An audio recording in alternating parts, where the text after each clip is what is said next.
Então, uma unidade produtiva nossa, um centro produtor nosso, que são 67 metros quadrados, que são equivalente a 2 containers, produz equivalente a 1.000 vacas leiteiras.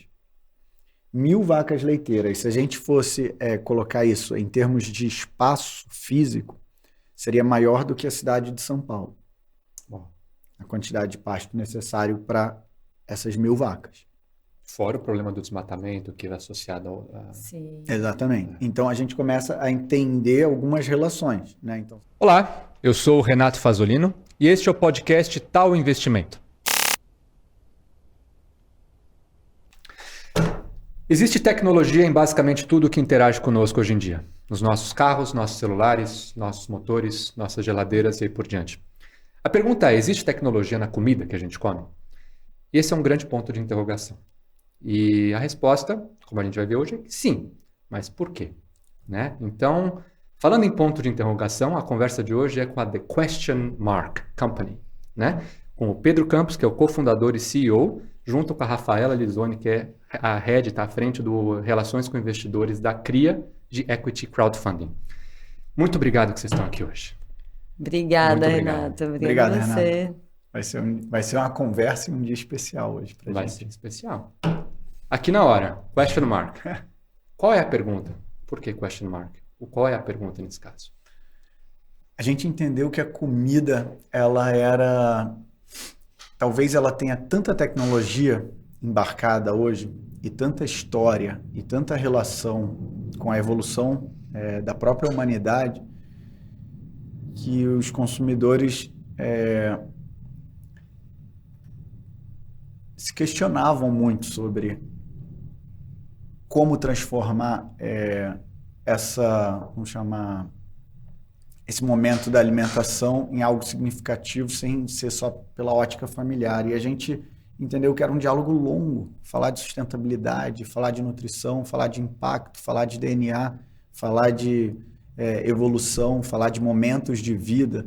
E a gente entendeu que o propósito da alimentação na verdade, sem a consciência e sem o diálogo com o consumidor, era muito difícil. E a gente entendeu que, na verdade, embora a gente faça alimentos, o nosso principal papel é conversar e dialogar com o consumidor sobre as escolhas, sobre os momentos de vida, sobre a alimentação, sobre o bem-estar, sobre as opções e sobre o impacto, principalmente, da nossa alimentação no planeta. Então, a gente entendeu que esse ponto de interrogação era uma porta, na verdade, para o diálogo. Então, a gente optou por chegar nessa marca para que a gente tenha um diálogo constante, que eu imagino que vai ser muito além da minha própria jornada de vida na Terra, porque o diálogo alimentar, pelo que a gente entende, vai ser um diálogo de todas as gerações que estiverem aqui no planeta. Legal, um diálogo entre nós e um diálogo de nós conosco mesmos, né? Eu acho que essa é a parte mais complicada hoje em dia, porque diálogo existe, né? Existem diálogos acirrados, existem diálogos pouco acirrados, mas a troca, a relação, a conversa humana existe desde sempre, né? Com tecnologia, sem tecnologia. E vale dizer, né? A gente está numa câmera e tal, mas esse diálogo, esse orgânico, esse olho no olho, eu sou apaixonado por isso. Sim. Mas o diálogo interno, quem sou eu? Por que eu estou aqui? Como eu me alimento? As nossas escolhas, né? O impacto de cada escolha nossa, o impacto dos nossos investimentos, tudo entra, né? Tudo. É um grande caminho, né? Uma grande caminhada. Então tá. O que é uma food tech? O que é uma empresa que aplica tecnologia em comida? O segmento de food tech, ele vem, vamos chamar, se amadurecendo ao longo desses últimos, principalmente 3 anos. Eu venho acompanhando um pouco mais de perto, né, esse mercado, e ele vem evoluindo muito. As food techs hoje, existem grandes agrupamentos, né, o próprio mercado de investimento considera alguns de grandes agrupamentos, sendo o principal deles a indústria literalmente de produção, né, vamos chamar assim a parte de produção de alimentos, né? Então, hoje, vamos chamar os principais nomes, né, que são chamados de food tech, são as empresas que estão investindo em desenvolvimento de novos alimentos. Só que isso, vamos chamar, se a gente pusesse isso num gráfico, né, vamos chamar um gráfico que tivesse dois eixos, vamos chamar tecnologia, em um dos eixos, né? E no outro eixo vamos chamar massividade, né? O quão amplo essa categoria é. A gente vai encontrar tipos distintos de food techs dentro desse eixo, né? Então, as grandes empresas, ou que são esperadas serem encontradas dentro desse segmento de food tech, são empresas com grande potencial tecnológico, né, de transformação tecnológica, junto com capacidade de atingir um grande público, né, ou seja, uma grande transformação nos hábitos alimentares ou nas escolhas alimentares, né? E depois você tem, vamos chamar alguns nichos dentro disso, onde talvez dentro da question mark a gente esteja dentro desses quadrantes que eu coloquei, buscando talvez o ponto mais alto de tecnologia, né? E talvez não um grupo tão grande, né? Tão massivo, né? No nosso caso, a gente vai para o viés a gente chama de saudabilidade, que é um mercado muito grande, depois a gente pode falar sobre isso, mas ao mesmo tempo, no nosso caso, a gente espera entregar uma saúde superior, né, para os nossos consumidores. Então, a gente entende que a gente não é uma empresa hoje de food tech extremamente massiva, né, como algumas vêm se colocando, mas a gente se entende como um líder em tecnologia de ponta. Então, esse é o posicionamento que a gente vem buscando, né? Óbvio que a gente espera crescer, espera ter escalabilidade, que são fatores primordiais para o desenvolvimento de uma empresa, mas a gente se posiciona nessa liderança de tecnologia, que é onde a gente quer atuar. Legal. E por que isso chamou a atenção da CRIA? Primeiro o Pedro, né? Você vê ele falando, né? Ele super engaja, um cara com muita experiência, né? Depois acho que o Pedro pode contar um pouquinho da experiência dele, vai falar melhor do que eu. Já passou por grandes empresas, em setores de ponta e super relevantes, também na parte acadêmica. Mas a empresa em si, primeiro que a gente já estava procurando um investimento, entre aspas, de impacto, né? O CRIA, a gente é agnóstico, né? Acho que só fazendo um background, assim, para quem não viu o último podcast que a gente fez sobre equity crowdfunding, né? O que é o equity crowdfunding? A gente investe, né, em startups, então é um venture capital, só que em comunidade. Então, a gente apresenta oportunidades de investimento para a nossa comunidade de investidores e os investidores escolhem se eles gostaram da empresa, gostaram do projeto, se faz sentido para eles e o quanto que eles querem colocar nessa rodada. Então, por isso que é um crowdfunding, não, né, crowd de comunidade e equity, que você vai pegar um pedacinho da empresa, né? De forma chula, é basicamente isso. A gente faz um processo de seleção super sério, por meio de várias etapas. O Pedro passou por todas essas etapas, até chegar com a rodada aberta, como está agora, nesse momento, dia 1º de setembro. Passa por todas essas etapas, a gente seleciona com base em 1000 parâmetros e até o momento da gente apresentar para a nossa comunidade. Né? A gente é agnóstico, a gente gosta de todos os tipos de investimento, né? De todos os tipos de mercado, de empresa. Fintechs, a gente capta bastante para health techs e tal. E bens de consumo a gente gosta bastante, até porque casa muito bem com a nossa tese de comunidade, né? O pessoal vira fã, o pessoal cria uma comunidade, engaja, compra os produtos, indica para os amigos, né? E isso acontece bastante. Com software acontece um pouco, né? Você consegue criar essa comunidade, mas com bens de consumo isso é muito latente, isso é muito, muito claro. Né? Então, para a gente fez bastante sentido, está fazendo bastante sentido. E agora, com a rodada aberta, os nossos investidores estão se mostrando muito ativos também, consumindo, comprando produtos da Question Mark já. Né? A gente está com um código até para os nossos investidores, consomem já no site, com um código de desconto. E foi isso que chamou a atenção, assim, bem por cima, né? Tecnologia, né? Então, apesar da gente ser agnóstico, a gente gosta de empresas tech, né? Todas as empresas, basicamente, todas que a gente investiu nos últimos 3 anos são tech, né? Então, não apenas uma empresa de bens de consumo, mas como o Pedro falou super bem agora no quadrante, tá na ponta do tech, né? Então, acho que vale a gente entrar nos pontos de por que é tão tech, né? E os planos da empresa. Mas, enfim, cada detalhe, assim, o pote que eles usam é o pote mais, como é que é o termo que você usa? Sustentável. Mais sustentável do mundo, assim. Enfim, todos os pontos mostram o quanto que eles se preocupam, né? Com o meio ambiente, com o impacto e com as nossas escolhas, que foi o que a gente falou no começo do podcast também. Muito legal, muito legal.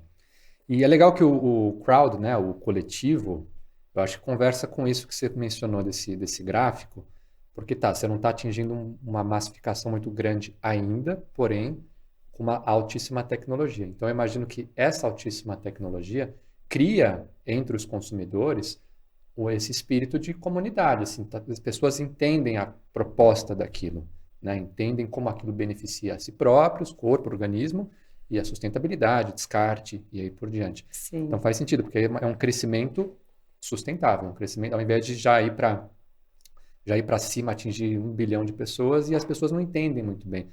Às vezes eu gosto de fazer uma analogia, que eu acho que não sei se aplica tanto, mas é mais fácil você pegar um Porsche e transformar ele num carro popular, e ter uma versão popular de um Porsche, ou você pegar um carro mequetrefe e tentar criar uma versão premium dele, né?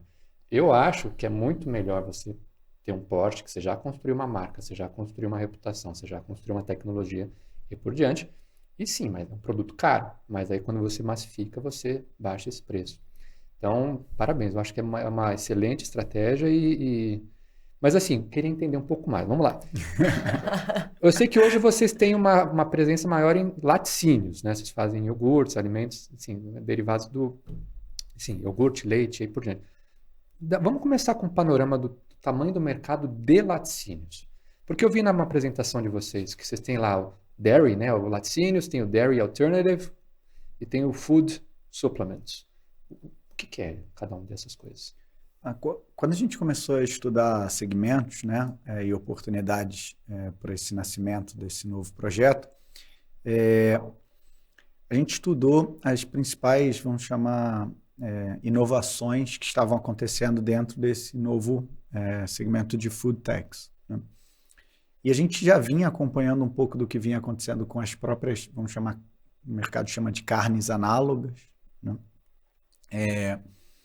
E, em paralelo, estudando e acompanhando os mercados do mundo, a gente entendeu que existia um produto, que no caso é o leite, que, por definição, continuaria tendo um desafio global muito grande, por razões prioritariamente socioambientais e depois pelas próprias razões macroeconômicas, né? Então, uma categoria. E tinha um fator positivo, que era uma categoria que, quando você olha os estudos que vêm da própria GFI, que é o Good Food Institute, mostra que é uma categoria que apenas 7% das pessoas, vou chamar, tem uma fidelidade a que o leite seja o próprio leite, que é muito diferente do que acontece no mercado da carne, onde os consumidores têm algo em torno de 40%, 50% de fidelidade ao fato de que a carne deva ser animal. Então a gente entendeu que existe... No caso do leite é 7%, você falou? 7%. Tá. Ou seja, uma pessoa que toma leite, 7% das pessoas que tomam leite falariam, não, eu só tomo leite se o leite for da vaca.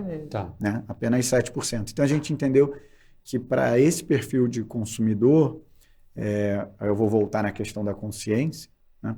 Ou seja, a consciência de que um alimento, né, muita gente chama de análogo, né, um alimento análogo, né, que trouxesse o que ele espera do leite, que é a nutrição, né, porque quando uma pessoa toma o leite, na cabeça dela, ela não tem a questão especificamente da vaca, ela tem uma questão de nutrição. Ela fala, leite é nutritivo. Né? Por N razões, né? Ela tem essa percepção. Né? E hoje em dia tem pesquisas que contestam, mas eu nem entro nessa discussão nesse estágio. O que a gente procurou foi um produto que fosse, sim, um produto que pudesse abranger a todas as pessoas. Então a gente fala um produto inclusivo, né? No sentido que existe hoje cada vez mais um índice de pessoas intolerantes ao leite. E isso já se comprova hoje que, conforme a gente vai envelhecendo, o percentual de pessoas intolerantes vai aumentando cada vez mais. No caso, a lactose, A lactose, o glúten, né? ao glúten também acontece muito, e a própria proteína do leite também vem aumentando drasticamente Caseína, né? a caseína, e aí de forma macro também, que foi o caso da minha própria filha. Né? Então, a minha última filha, eu tenho 3 meninas, a Laura, que é a pequenininha, ela nasceu com intolerância à proteína, na verdade não é chamada intolerância, né? Mas, desculpa, intolerância, eu sempre falo alergia, ela nasceu com intolerância à proteína do leite, e que pra gente, na época, a empresa estava em formação também, acabou sendo um laboratório da vida real, porque a gente passou a viver a busca dos alimentos Sim. análogos também, né? Porque a gente tinha o hábito cultural de tomar leite toda manhã, a gente vivia isso e a gente não podia mais viver, e a gente começou a experimentar e vivenciou o fato de que estavam falando de análogo sem falar de nutrição. Tá.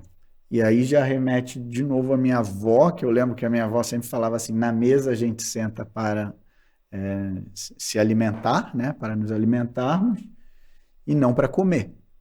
Né? Então, assim, e eu me questionava, eu falava, então eu vou comprar um leite que não é o de vaca porque faz mal para minha filha, e vou dar um leite qualquer que também não faz bem, para que eu vou fazer isso, né? Eu prefiro não dar leite nenhum, toma um suco que seja nutritivo, toma água, né? Mas não... Então veio esse questionamento de para onde essa categoria está indo, né? Ela está indo para criar vamos chamar, uma cópia, vamos chamar num sentido vazio em termos de nutrição, e então qual o papel, né, disso? E aí esse processo, aí já vem as reflexões e questionamentos, trouxe essa vontade de trazer algo que realmente tivesse um motivo, né, do porquê que eu estou me alimentando disso, por que eu vou dar isso para minha filha? Eu sei que ela não pode tomar o leite da vaca, por N razões, isso faz mal a ela. Mas por que eu vou dar um outro produto qualquer só para substituir essa ocasião? X vitaminas, nutrientes. Se não tiver, não só existiria. Porque parece leite, mas é um negócio vazio. Exatamente. É água com corante e açúcar. Algumas gomas e tal, e tá é branco, bem assim e tem no a cor mercado. branca. Aí eu falei, não faz sentido. E aí a gente começou a procurar. Isso já vinha junto com um processo de entender novas categorias, e eu acompanhava a categoria já de iogurtes e lácteos no Brasil e via que ela vinha perdendo valor há muitas décadas. E normalmente quando uma categoria começa a perder valor é falta de inovação na própria categoria, ou seja, a categoria Fora vai... essa questão da intolerância que você falou, que está aumentando. Que ao mesmo tempo vai aumentando, por N razões também do nosso modelo produtivo massificado, né? E depois modelos produtivos industriais massificados, que aí vai cair na nossa conversa sobre inovação em modelo de produção também. Né? E que eu também já acompanhava isso pela ótica da indústria, que eu vinha de grandes indústrias. E aí meio que começou eu falo que eu sempre gostei de quebra-cabeça, desde criança, de verdade, ficar montando quebra-cabeça, né? Então meio que a gente começou a juntar as peças, né, e falar, poxa, se eu quero um alimento nutritivo, eu preciso tentar me livrar de um processo produtivo, vamos chamar, muito padrão da indústria, que usa, né, uma série muito grande de aditivos para fazer com que esse alimento se junte. Então a gente começou a meio que desconstruir o processo padrão hoje de produção de alimentos e buscar tecnologias que permitissem alguma inovação significativa. E o significativo aí era entregar nutrição através de novos alimentos. Legal. Bom, quando a gente está falando, então, dessa analogia, né, ao alimento original, não sei como é que eu poderia chamar, no caso do leite da vaca, né, a gente está falando, no caso da The Question Mark, como alimentos plant-based, né, feitos à base de plantas. Né? Então, que plantas são essas? O que é uma alimentação plant-based e como é que ela se relaciona com a proteína animal e também com esse movimento vegano, que é muito grande, que pelo que eu entendi, plant-based não é necessariamente um sinônimo de veganismo, é uma... Podia... Context. Explanar. Ótimo. Então vamos lá. Primeiro, do que é feito, né, os produtos que a gente vem trabalhando hoje. Só vou contar um pouco do início, né? A gente começou com mais de 16 tipos de proteínas diferentes. Eu gosto muito de lembrar desse momento, assim, né? A gente começou fermentando pinhão, grão de bico, arroz, feijões diferentes de alguns tipos. Entre eles, a gente também fermentou tipos diferentes de coco, tipos diferentes de castanhas, né? Vários tipos de castanhas. E a gente combinou com o que a gente tem hoje, que a gente usa coco, inhame e castanha de caju. Então, hoje, a composição dos produtos, a gente trabalha com esses 3 ingredientes ou combinações deles, né? Então, vão sair alguns produtos no mercado que não necessariamente tem os 3, mas a gente usa esses 3 ingredientes, né? E por que a gente optou por esses 3 ingredientes? O primeiro fator da história, né? Na verdade, é difícil colocar um, tá? Porque realmente é um quebra-cabeça, mas assim, eles têm teor nutricional rico, né? Os 3 ingredientes, tanto o coco quanto o inhame, quanto a castanha de caju. Eu falo que eles se dão bem, Sim. né? Eles se deram bem. Combinam. Um com os outros, né? Porque no meio dessa história a gente começou a combinar vários, né? A gente começou a combinar, põe o grão de bico com o inhame, põe o grão de bico com o coco. A gente tentou, né? Deve ser legal esse processo, né? Várias. Uma panelona, fazendo uns experimentos. Assim. E como tem o processo de fermentação, eu falo que o processo ele é mais bacana ainda, porque ele é contra-ansioso. Pessoas com muita ansiedade, porque você tem que esperar. Né? Então, tem o ritmo, né, vamos chamar da fermentação. Né? Então, tem esse processo que é muito bacana, que é assim, você trabalha hoje e você só vai ver o primeiro resultado amanhã e, como é um alimento vivo, esse resultado continua evoluindo e você precisa entender como ele está depois de amanhã, como ele está daqui 7 dias, como ele está daqui 1 mês, como ele está daqui 40 dias. Então, é um processo muito vivo e muito contínuo, né, de desenvolvimento. Né? Porque o que vai conversar com a validade, com a preservação, é por causa disso que vocês têm que monitorar essas várias Exatamente. E no nosso caso, a gente se propôs a um desafio, vamos chamar, de não usar conservantes, não usar aromas, não usar ingredientes artificiais, né? Então é um desafio grande ainda para toda a indústria, depois a gente pode falar isso em termos técnicos, e isso traz uma carga tecnológica de produção e de desenvolvimento muito grande. Então, por exemplo, no nosso caso, a gente usa hoje, trazendo alguns elementos só para vocês entenderem o nível tecnológico necessário, além de você fazer os testes, né, e tentar entender quais alimentos fermentam com quais tipos de colônias, né, de fermentação, de forma que isso seja também escalável, tá? Porque não, né, você precisa ter colônias, vou chamar assim, com um grau de maturidade que você faça produtos replicáveis, né? E no nosso caso a gente usa colônias que a gente chama de bioprotetoras. Colônia se diz a bactéria que vai fermentar. A bactéria de Tá. fermentação, né? Então, no nosso caso, a gente também usa o que a gente chama de colônias certificadas, nesse caso vegano, né? Já vou entrar na questão do flexitariano versus vegano. No nosso caso, a gente usa colônias certificadas veganas, né? Porque, não sei quem, só trazendo um pouco da história da própria fermentação, né? As colônias de fermentação, elas possuem origem de estômagos de animais, né? E até hoje elas são produzidas dentro de estômagos de animais, porém essas colônias que são chamadas veganas hoje já são reproduzidas em meio não animal. Né? Então existem também essas colônias que são chamadas colônias veganas, porque elas não dependem mais do trato intestinal animal. Mas como é que reproduz isso? Quimicamente no laboratório? Em laboratório. Elas são reproduzidas em laboratório. E essa é mais uma das tecnologias que a gente vai ver uma evolução muito grande, né? Que aí daqui a pouco talvez a gente entre nas discussões de nanopartículas, né? Que a gente vai ver cada vez mais evoluindo.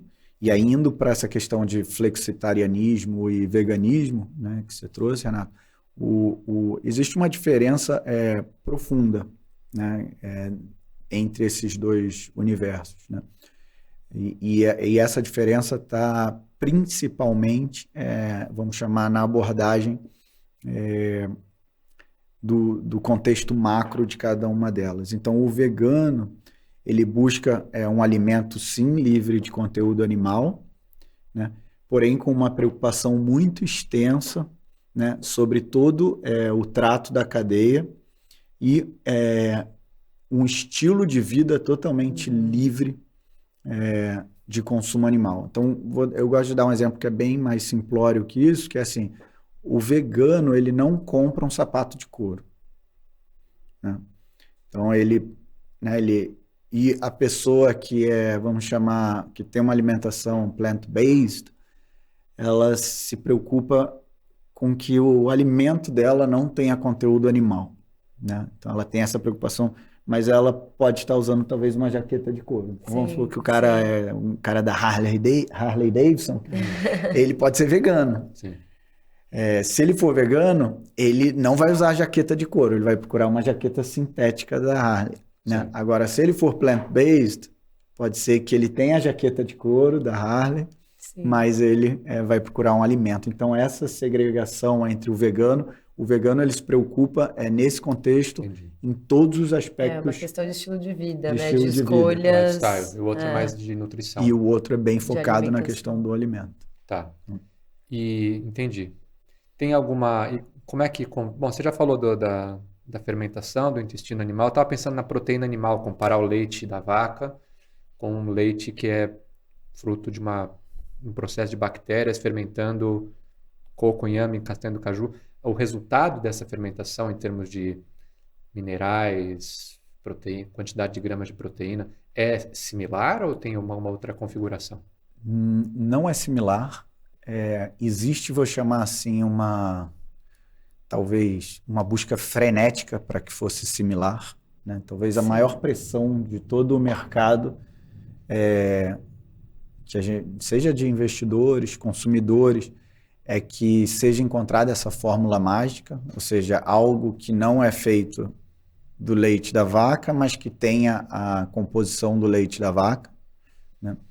Isso vem de um histórico, quando a gente parou para se questionar, né? E aí vem da onde veio isso, vamos chamar assim, a indústria do leite investiu muito ao longo desses últimos, principalmente 100 anos, né, da indústria,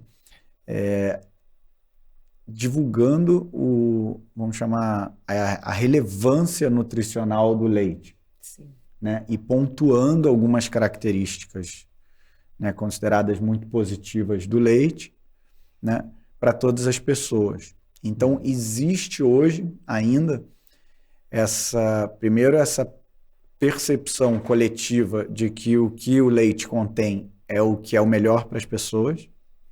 Então, é até engraçado empreender nisso, porque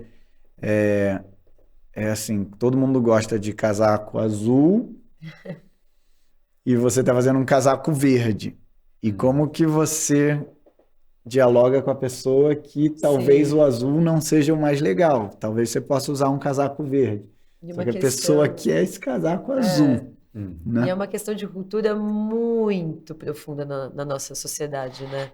Principalmente Brasil, modelo de negócio, leite, carne, é muito, muito profundo. Sim. Então, você quebrar esse paradigma de, existem outras opções, plant-based, de iogurte, de leite, por exemplo, não vai ter o mesmo conteúdo, mesmos gramas, só que não precisa ter, né? Por que a gente precisa, também aí já entra em outro assunto, né? Por que a gente precisa de tanta proteína? Né? Porque foi vendido, criado esse discurso pra gente que a gente precisa consumir não sei quantos gramas de proteína por dia. Precisa mesmo? Question mark.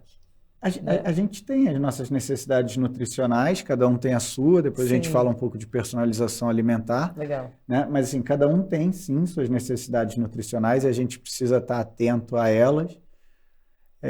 No caso, vou falando especificamente do produto. Hoje, esse produto contém algo em torno de 3 gramas de proteína, né? Um produto animal teria algo em torno de 6 gramas de proteína, então a gente tem a metade. Clássico de iogurte lá, 7, 8 gramas.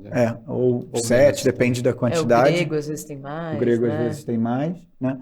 Então, assim, a gente optou nesse momento por não adicionar, né, proteína. A gente vai sim ter um produto específico para quem tem essa preocupação pontual, né? Normalmente as pessoas que buscam, né, esse enriquecimento proteico terem essa opção também, mas aí ele é enriquecido, né, com essa proteína. Tá? Mas a nossa visão nesse momento é não fazer muita alteração. Eu gosto muito de falar assim, a proteína é importante, mas você tem outras formas de complementar. Você não precisa que o iogurte já venha com a carga completa, né, de proteína. Até porque quando você olha já pela ótica infantil, isso é muito importante também lembrar, você não precisa, talvez, dessa quantidade, né? Uma criança que esteja comendo, ela talvez não precise dessa quantidade. Então, assim, no nosso caso, a preocupação é a gente manter o alimento mais íntegro possível hoje. Bom, é legal, porque eu fui na médica recentemente fazer um check-up, né? E ela falou um negócio que eu fiquei meio assustado. Ela falou, você tem que comer por dia, 1,5 vezes o seu peso, só que em gramas, no caso, de proteína. No caso, pesa 80. Eu teria que comer 120 gramas diárias de Foi proteína. uma vaca inteira. Belíssimo bife, assim, né? Assim, para chegar nessas 100 gramas. Mas eu acho que não só pela quantidade de gramas diárias, mas também quantidade de atividade física, porque isso conversa. No caso, eu estou num débito gigantesco com as minhas atividades físicas, então, teoricamente, eu não preciso tanto, né? Mas na hora que voltar a malhar, que eu prometo. Câmera, estou fazendo uma promessa aqui. Vou comer mais proteína. Mas Então, deixa eu entrar na questão da nanotecnologia que você mencionou. Até peço desculpa, Safra. Nesse momento é uma conversa assim mais Não, gente. de contexto. Tamo junto, estamos conversando. Nós... Tomando um cafezinho aqui, conversando. Adoro. O Pedro é o... Quer um iogurte? É o Star. Opa! Quer? Vamos comer um iogurte? Vamos então pegar um iogurte. Ai, adorei. Tem alguma preferência? Isso é coco? Todos. Coco, inhame, castanha de caju, é isso? Na verdade... Ou ele é uma mistura, né? A base, a gente chama de base, né? Aqui tem o da Jumelo, depois eu falo dessas cocriações. Aqui tem o Refresh. Olá. E aqui tem o que a gente chama de básico. Vou deixar aqui, eu não trouxe todos, mas eu trouxe alguns. Vou deixar aqui e a gente pode ir conversando. Esses 3 são gostosos. Básico. O básico seria como se fosse o natural. O equivalente ao que a indústria chama hoje de natural, né? Que no nosso caso ele é o coco, o inhame e a castanha de caju. Tá. Né, com as colônias, tanto a colônia de bioproteção e a gente também usa um percentual hoje, né, de dulçor de açúcar. Foi uma das necessidades que o próprio mercado puxou, por incrível que pareça, porque assim, hoje a média da categoria usa 14% de açúcar no produto. Quanto? 14%. A gente usa 2,5%. Né, por demanda dos próprios consumidores. A gente usava menos e durante os testes a gente foi aprendendo.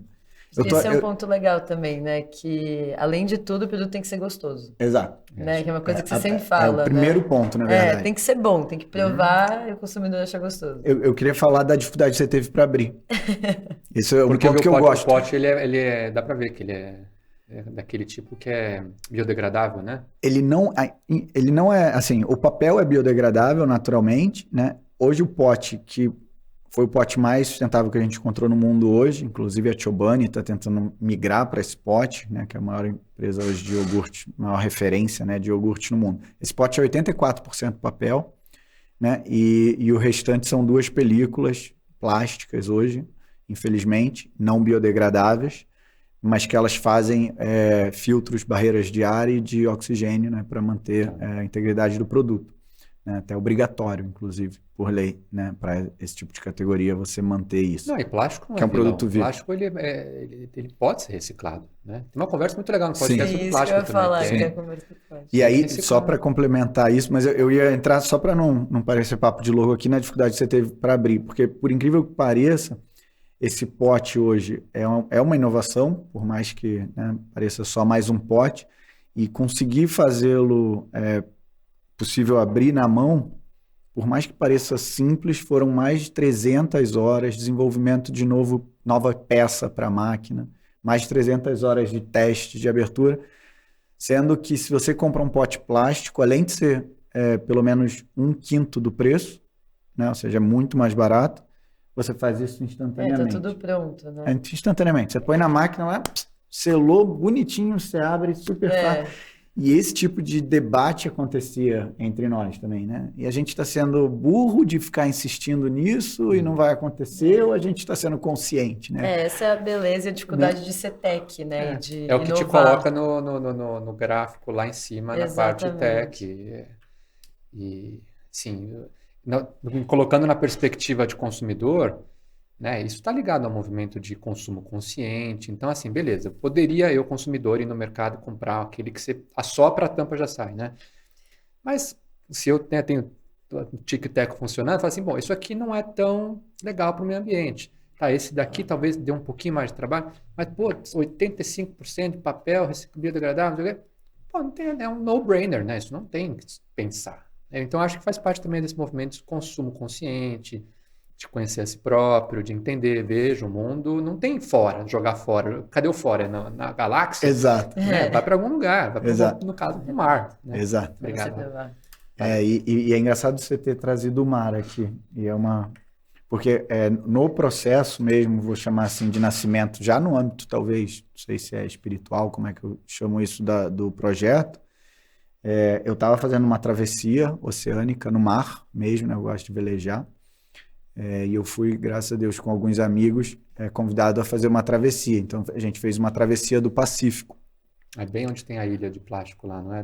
No norte, a gente entre não Havaí e passou Japão. pela ilha de plástico, mas a gente presenciou um oceano degradado, né? Então, isso é chocante, né? E isso veio junto com todo esse momento, né? Eu falo que são sinais da própria vida, né? Dos caminhos que a gente deveria traçar, né? Com o nascimento da minha filha, com a intolerância à proteína, com diálogos com membros da indústria láctea, né? Com o entendimento do impacto, né? Que as 27 milhões de vacas leiteiras hoje que existem no Brasil produzem, né? E aí todo esse, né? E a degradação ambiental, né? Talvez no ambiente mais inóspito do mundo, onde a gente espera que lá a ação humana não tenha gerado impacto ainda, né? E você chega lá e você vê talvez ao invés da abundância que todos os livros, né, das travessias oceânicas sempre reportaram há 20, 30 anos atrás, você vê talvez triste dizer, uma pobreza, né? Em que espaço que é, né? Em que área? Isso a gente sai do Panamá e chega no Tahiti, então é atravessar o Oceano Pacífico. Não, mas aonde você viu exatamente essa área do Degradada? oceano? Durante toda a travessia, são Toda. 45 dias. Você encontra mais plástico boiando e navio ilegal de pesca do que qualquer outra coisa no oceano. Desculpa, eu tô enganado. Pode provar. Bom, real, bom. Muito legal. Então, Nossa, olha. é chocante, na verdade. Sim. E uma coisa é você ver um filme, documentário, outra coisa é você tá lá no mar. Você chegar numa ilha, por exemplo, num arquipélago, sei lá, perdido no meio do oceano, você desce lá, não existe ser humano, não existe nada, mas existe tampa de caneta Bic, existe... Que as correntes vão levando. Existe tampa de Coca-Cola, existe garrafa PET, né? Então, você vê que realmente é necessário um ajuste, né, na conduta industrial, né? Então... E o que é mais assustador, assim, eu vejo... A China está passando por um processo já há algumas décadas de tirar as pessoas do campo, da pobreza e para a cidade. 1,5 bilhão de pessoas. Sim. Índia, movimento semelhante. Então, existe um discurso que tem até o seu fundamento, de que fala, se toda essa galera chegar numa classe média, vai consumir uma quantidade de plástico e recursos que não tem planeta suficiente para decompor e para armazenar. Ao mesmo tempo, existe uma outra linha de argumentação igualmente válida e mais até humana, de que sim, você tem que tirar essas pessoas da pobreza, justamente para que elas possam ter o desenvolvimento encefálico adequado para encontrar soluções para os problemas que a gente vive. Então, inclusive, você estava falando da sua filha, eu imagino que tem uma relação próxima da questão do leite, da intolerância e tal. É um pouco do que eu sinto com esse podcast, né? Eu não tenho filhos, mas eu tenho uma sobrinha recém-nascida. E eu penso nisso, meu papel como Dindo, né, como padrinho, eu proteger essa criança, no sentido assim, nas minhas condições eu vou, no more bullshit, né, no sentido não vamos mais ficar falando vamos falar sobre o que tem que ser feito, vamos falar sobre a solução e vamos falar sobre aquilo que vai beneficiar a todos. Falando em solução, me explica um pouquinho, por favor, como é que cadê a nanotecnologia? O que é nanotecnologia? Você fala nanotecnologia, minha visão meio sci-fi, assim, eu penso nos robozinhos, assim, então, mas o que é nanotecnologia dentro de um alimento plant-based? A nanotecnologia, eu falo que talvez a próxima grande barreira, né, barreira não, é a grande porta, né, científica que a gente já vem cruzando, né, com o DNA, né, só que ela vai muito além. Eu não sou técnico, né, nessa área, assim, eu não tenho formação nem na área biomédica, nem bioquímica, mas eu eu fui aprendendo ao longo dessa jornada de busca do que seria um alimento saudável, que existia muita tecnologia que hoje não era óbvia, mas que já era disponível. Então, o que é essa nanotecnologia? Eu gosto sempre de trazer um exemplo que me choca muito antes, assim, para as pessoas entenderem o quão difícil é entender isso, porque hoje em dia eu convivo com isso, mas é desafiador mesmo, né? Então, tem uma história que um desses super cientistas de nanopartículas, que hoje trabalha, inclusive, como fornecedor, né, da Question Mark, me conta, né? Então, ele gosta de contar essa história. Ele fala assim, se você pegar a nossa codificação genética de um corpo humano e esticar o DNA e colocar eles em sequenciados, esse DNA de um corpo humano, ele vai ter um filamento longo o suficiente para a gente ir até o Sol e voltar 2 vezes. Tá brincando. De um corpo humano. Meu Deus. Então, isso, eu gosto de trazer esse exemplo, que é para a gente, né? Aí a gente começa a entender, peraí, eu sou minúsculo comparado à Terra, eu sou minúsculo comparado ao Sol, mas se eu pego a composição do DNA que está dentro de cada célula nossa, tira ele da espiralzinha dele, estica, põe um enfileirado atrás do outro, eu vou até o Sol e volto 2 vezes. Meio que a cabeça... Peraí, eu sou pequeno ou eu sou grande? Sim. Né? Tipo assim, muda a perspectiva, né? Então, e óbvio, aprendo muito com eles. Então, o que é a nanopartícula? Essa ciência do que está, vou chamar, para dentro, né? Então, eu brinco, né? Que é quase a astronomia ao contrário. Sim. Né? Um olho no microscópio e um olho no telescópio. Exatamente. E aí, no caso da nanopartícula, o que a ciência tem conseguido fazer hoje é, de fato, manipular partículas que eram antes impossíveis de manipular, e mais do que isso, hoje, aí falando da parte de nutrição, hoje eles conseguem fazer um processo que é chamado de nanoencapsulamento. Porque como por natureza, as partículas químicas não necessariamente todas são estáveis ou são estáveis em algumas condições, essa estabilidade da partícula, vamos chamar, por exemplo, uma vitamina B12, uma vitamina... E eu também não sou técnico, tá? Nessas horas maneiro a conversa quando está a nossa sócia também, da Question Mark, que é a nutricionista, que é a doutora Jumelo, né? Que, aliás, uma das formulações aqui é da doutora Jumelo. Porque a vitamina C é volátil, ela consegue entrar. Né? A vitamina C, por exemplo, é volátil. Então, hoje em dia, você consegue... São os nutrientes. Gerar... Que precisa, só que eles, né, vamos chamar... eles reagem bioquimicamente com o próprio entorno. Então, quando você tem um alimento, uma nanopartícula, hoje em dia você consegue criar um invólucro para ela, que é chamado de nanoencapsulamento. E esse nanoencapsulamento é quase como se fosse, hoje em dia, a gente toma pílulas, né? Esse invólucro da pílula, só que numa escala minúscula, e isso é aberto quando chega no nosso intestino. Com a acidez do intestino, esse nanoencapsulamento permite que as vitaminas ou os minerais que estejam nanoencapsulados se libertem, e isso eu falo que já está bit byte na linguagem do corpo humano. Entendi. Então, não é que você precisa processar. Põe a partícula dentro de uma cápsula. O próprio alimento em si, no nível microscópico dele, dentro já tem a manipulação genética que faz com que esse DNA meio que ele se envelope, e lá com isso surja essa reação química e surjam esses nutrientes. Né? Quase como uma criação, uma derivação a partir do material genético desses nutrientes que a gente precisa. Que aí ficam misturados no próprio alimento. Eu te confundi com a parte genética. Eu vou voltar para não te confundir. Você falou encapsulamento, eu pensei em cápsula. Eu não sei se eu viajei. Não, o encapsulamento está claro, só vou separar. Então, a parte genética, eu usei o exemplo lá do Sol, que eu acho que é o que confunde, mas é para a gente entender né, o quanto existe uma ciência, né, que é a chamada nanociência, que para a gente são dimensões que a gente ainda precisa se acostumar com elas. Tá? Então, existe, só que isso já existe. Né? As pessoas que se dedicam a ela fazem uma série de aplicações em nanociência. Uma das que agora está se transformando mais usual são as aplicadas aos alimentos. Então, o que eles fazem é encapsular essas partículas nutricionais, tá? Que aí nesse estágio ainda não tem vínculo nenhum com o DNA. Depois eu te conto como que a gente vem com esse processo de personalização a nível de DNA, mas que faz com que ela fique estável aqui dentro. Então, simplificando muito, é quase como se eu pusesse uma gotinha.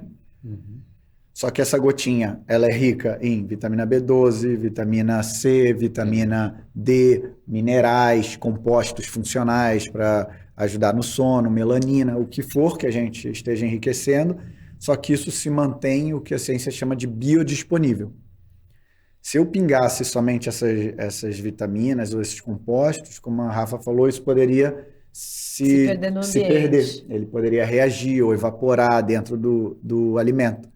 Né? Então, quando você faz nesse formato, isso se mantém biodisponível e estável até que isso chegue no intestino da pessoa. Entendi. E aí essa acidez Já libera 100%. que desencapsula e a pessoa absorve. Entendeu? Entendi. Então, essa que é... E aí, quando você olha isso sobre... Tem dois olhares bacanas para isso. Um é sobre a ótica, vamos chamar de funcionamento do corpo mesmo, onde a gente não precisa reprocessar e descartar excessos.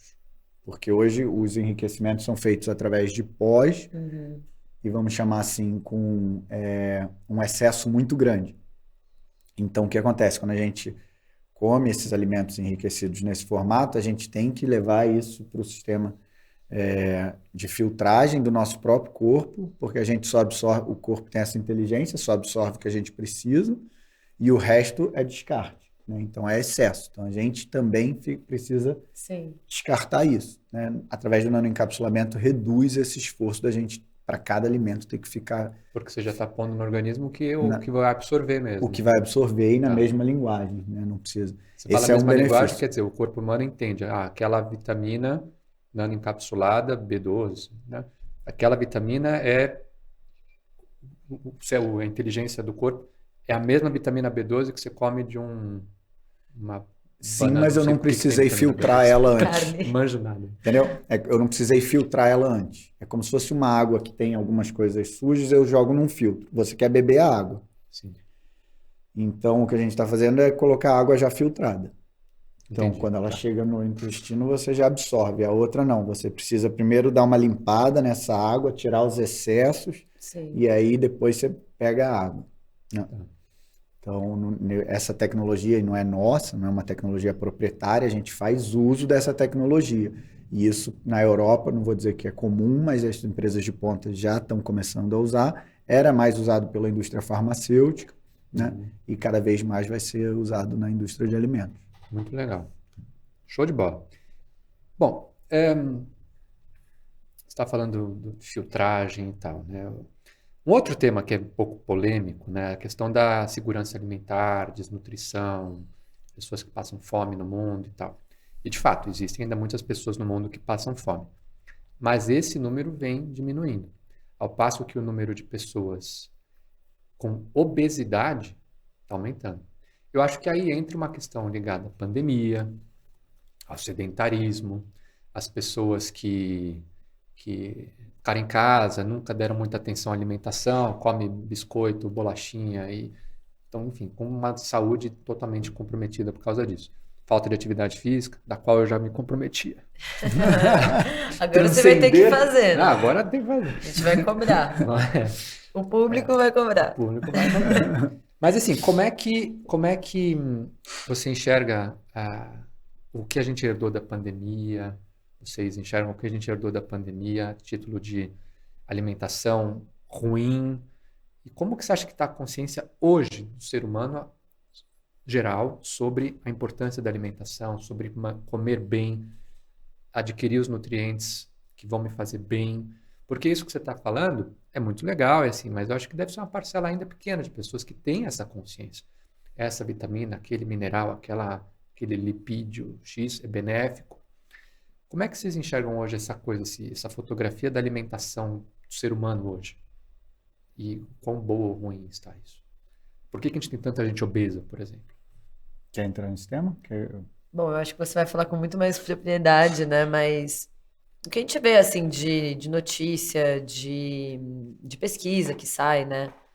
É muito, o que eu percebo é muito nos dois caminhos, né? Ao mesmo tempo que tem muita gente no mundo, né? E muitas tendências no mundo. Acho que é complicado a gente colocar um caminho como o ser humano está caminhando desta forma, né? Não se importa com alimentação, não se importa com esporte e tal. Acho que tem uma corrente nesse sentido, né? Algumas tendências nesse sentido. Claro que eu acho que a pandemia, para algumas pessoas, né, para alguns grupos, piorou, né? Questão de alimentação, questão de exercício físico, etc. Mas, ao mesmo tempo, o que eu percebo, e também de pesquisas e de notícias que saem, é um interesse muito maior por alimentos saudáveis, por um estilo de vida saudável, né?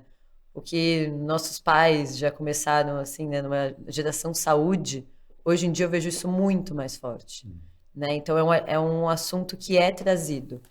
Claro que é uma questão de bolha ainda, né? A gente está numa camada que discute alimentação, que pode discutir alimentação, né? Pode fazer escolhas do que está comendo e tal. E eu percebo um aumento muito grande de interesse por não só alimentos plant-based, mas alimentos.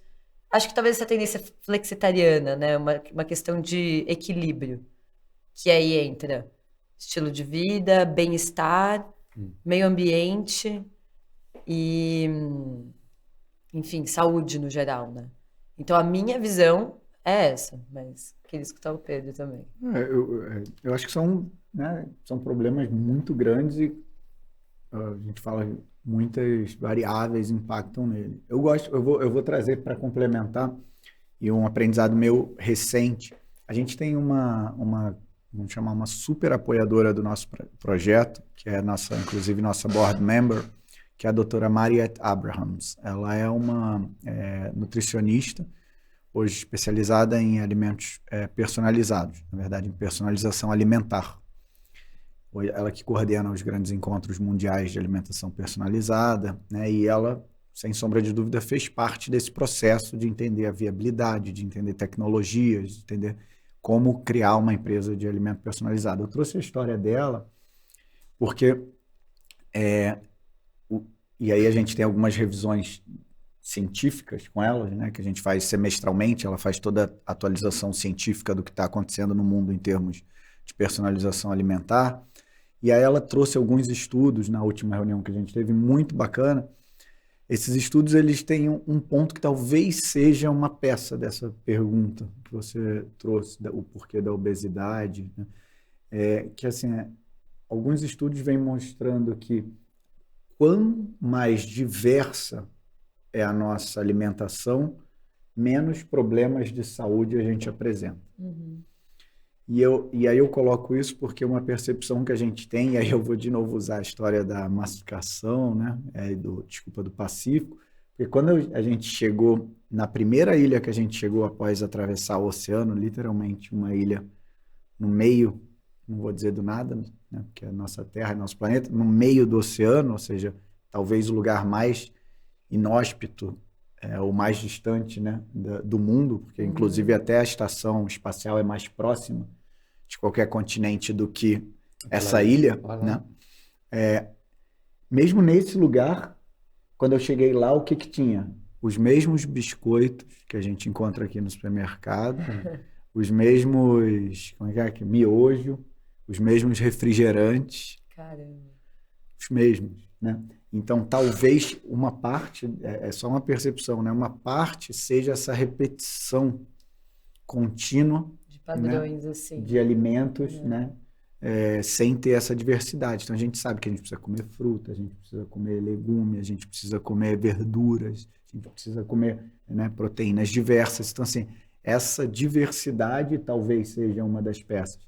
E aí, não sei se a ideia aqui é essa, mas aí vai juntar ao processo de nanofábrica. Ou seja, no momento em que eu faço grandes instalações industriais com baixa flexibilidade de perfil de produto, onde meu lote mínimo são 20 toneladas, 30 toneladas, 70 toneladas. Quando eu vou para esse lado, 700 toneladas, ou seja, eu já estou indo por um caminho onde é difícil eu criar alimentos. Sim. É uma massa extrema, né? Você está indo. Massificação absoluta. Imagina, esse é meu lote mínimo é esse. Eu vou fazer 2, 3 lotes por dia. Então você está indo por um caminho de repetição alimentar, naturalmente. Né? Então, quando a gente começa a desconstruir essa história que a gente vem vivendo, né, e que todo alimento tem que vir de um lado do mundo ou do outro, e a gente começa a colocar unidades fabris muito pequenas, onde eu posso usar agricultores, né, do próprio país para produzir ali, e se a gente for fazer uma expansão para outro país, vai ser uma outra fábrica em outro país, onde eu vou fazer uso de recursos naturais desse outro país. Você começa a, talvez, trazer um pouco mais de independência, né, alimentar, talvez seja esse o termo, né? A gente deixar de ser obrigado a ter que comer sempre a mesma coisa com a justificativa de que isso é necessário, porque senão vamos passar fome. E aí eu vou juntar essa história com a própria, vamos chamar, modelo, né, de alimentação baseado em plantas. Porque aí a gente entra nas discussões que hoje em dia a gente já começa a ouvir pessoas mais conscientes sobre isso, do uso dos solos. Né? Então, a necessidade hoje aplicada de uso do solo, eu gosto de dar um exemplo da própria nanofábrica. Uma unidade produtiva nossa, um centro produtor nosso, que são 67 metros quadrados, que são equivalente a 2 containers, produz o equivalente a 1.000 vacas leiteiras. 1.000 vacas leiteiras, se a gente fosse colocar isso em termos de espaço físico, seria maior do que a cidade de São Paulo. Bom. A quantidade de pasto necessário para essas 1.000 vacas. Fora o problema do desmatamento que é associado ao... Sim. Exatamente. Então, a gente começa a entender algumas relações, né? Então, você fala, peraí, então, 1.000 vacas leiteiras. O Brasil tem hoje 27, o rebanho vem diminuindo esses últimos anos. Então, sei lá, o Brasil tem 20 milhões de vacas leiteiras hoje, e uma nanofábrica são 1.000, é uma gota no oceano. Né? Mas aí você já começa a relacionar, peraí, então, se eu preciso de uma quantidade de terra do tamanho do centro aqui de São Paulo para ter as 1.000 vacas leiteiras, quanto de espaço a gente está usando para essas 20 milhões de vacas? E para alimentar essas 20 milhões de vacas? Que estão tranquilas, né, no pasto, que não estão enclausuradas, né? Confinadas. Né? E aí, mas aí depois vem outras discussões que são mais, vamos chamar, preocupantes, né, na minha ótica também, que é assim, o que a gente usa de tecnologia para que essas vacas estejam produzindo leite 365 dias por ano, com bezerro ou sem bezerro. E aí depois isso entra nas questões endócrino, né, do impacto que isso causa, né, na saúde de adolescentes, e muita gente fala de vários aspectos. Eu não sou médico, então não gosto de falar desses aspectos, eu falo do que eu como consumidor, tá, aprendi, e eu como paciente de médicos, eu falo sobre essa ótica, não como especialista, né? Mas recomendado, poxa, sua filha, melhor reduzir o consumo de leite, né? Quantidade de hormônio, né, na produção muito alta. Então, isso é recomendação médica para mim como paciente, né, como pai de uma adolescente, né, pela forma como hoje a maior parte dos rebanhos são tratados, né? Impactos na sua própria flora bacteriana E essa vaca está saudável? Ela está com gripe? Ela está precisando tomar antibiótico? Quanto ela tomou de antibiótico? Né? Então começa a entrar num mundo também tecnológico, né? Óbvio, da produção agora animal, mas que a gente também precisa se questionar. E aí vem o question mark junto com toda essa história. E é realmente um grande question mark. E o Brasil, eu tive algumas conversas de agro aqui no podcast, né? O Brasil... A China está começando a pegar gosto por carne bovina. Eles já são os maiores produtores de carne suína e compram muito frango também do Brasil, principalmente o pé de frango. Mas carne de vaca, eles estão começando a comer mais, né? Isso implica num agro brasileiro, no caso pecuária, que está também em expansão. E vale dizer que comparando pecuária com grãos, né, com lavouras, a tecnologia da lavoura é muito mais sofisticada. É trator, coordenado por satélite, ar-condicionado no trator, assim. E a pecuária ainda é muito, digamos, antiga, não é uma indústria tão tecnologicamente desenvolvida. Nela, a vaquinha, coitada, lá vai. Então, eu acho que trazer essa questão do espaço físico é realmente um choque, né? Você parar para pensar, 1.000 vacas leiteiras, quantas pessoas se alimentam com o leite dessas 1.000 vacas? Agora vamos pensar no mundo inteiro. É muita terra, é muito espaço, né? Então faz todo sentido. Então eu queria até aproveitar esse ensejo para fazer duas perguntas. Primeira, sobre a parte das ODS lá, que a gente falou sobre quais são as ODS que essa tecnologia se relaciona da agenda da ONU 2030. E a segunda pergunta, agora já vejo até onde que vocês podem responder, eu também não quero entrar em nada que seja sigiloso. Fala um pouco sobre a viabilidade econômica dessas fábricas, em termos de output, em termos de investimento, em termos de realmente de TIR, de VPE, de rentabilidade dessas unidades. Pode ser?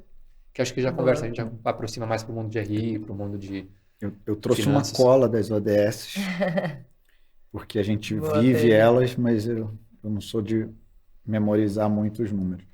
Então, eu trouxe aqui, ó, a 3, a 8, a 9, a 11, a 12 e a 15. Tá? Então, o que são essas? A gente trabalha, vamos chamar assim, se a gente tivesse mais voltado ao Laundry, vamos talvez só ler a os gente... números dela, o que é cada uma delas.